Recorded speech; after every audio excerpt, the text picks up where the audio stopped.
Over the past 10 years, I've had thousands of women join me on the My Menopause Transformation programs, and I'm always looking to see if they are exercises or not, particularly the ones who are doing a lot of high impact exercise, and they may be runners, they may be doing a lot of high intensity interval training, and they're doing a lot of impact exercise.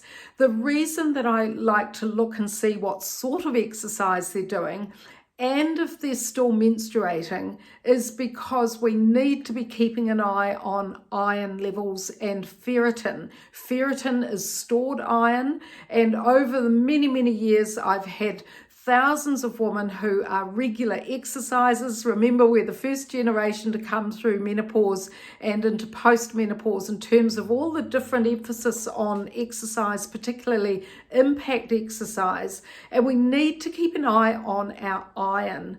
If you are still menstruating and your periods are heavy, and if you are low in iron or ferritin, then your hot flushes will become worse, you won't be sleeping, and you'll have no energy. One of the roles of iron is to actually, the heme part of iron binds to red blood cells, and that carries oxygen around the body. So if you are exercising and you find that you're a bit breathless and you're not sleeping well, you've got no energy, and you're just heading into perimenopause, then please go and get your iron tested, your ferritin and vitamin B12. Those blood markers are really important in terms of helping you to tolerate the menopause transition.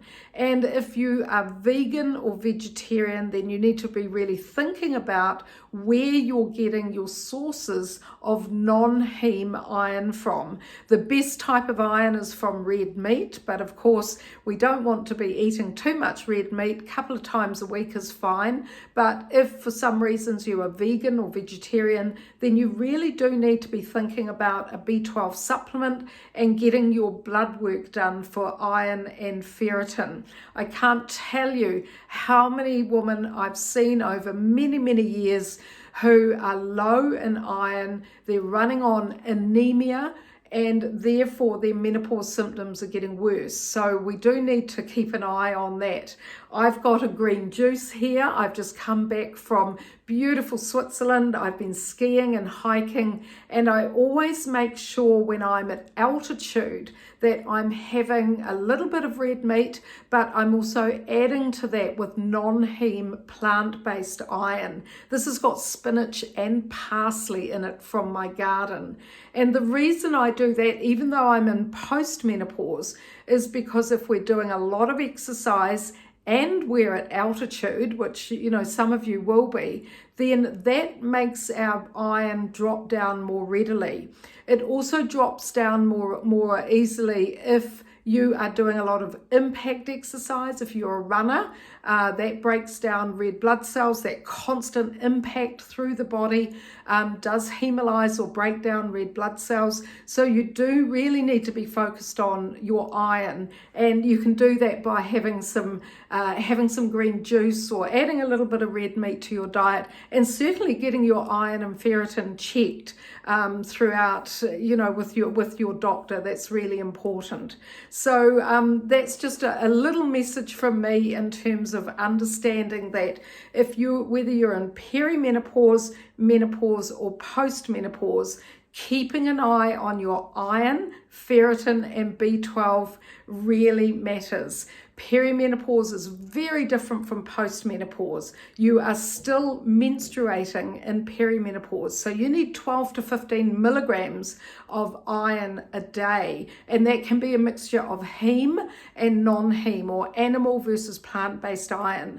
If you're in postmenopause and you're not menstruating, then you can bring that down to 8 to 10 milligrams, and if you are an exerciser doing impact exercise, then make sure that you're keeping an eye on what your iron levels are doing. If we're low in iron, that can lead to more hot flushes or hot flashes, poor sleep, and lack of energy. I'm Dr. Wendy Sweet from My Menopause Transformation. My PhD was in women's healthy aging and the menopause transition, and I have fabulous world-class scientifically evidenced lifestyle programs that step you through how to look after yourself at this really important stage of life. Menopause is the biological gateway into our aging years, our post-menopause years. I'm well into post-menopause now, and I wish that I had have known all of this information when I was in perimenopause. Certainly would have negated a lot of the symptoms that certainly the weight gain that I was experiencing. So come on board and join me, have a look at the programs, go to the My Menopause Transformation website, do the symptoms quiz, and certainly listen to my masterclass and come on board if you can.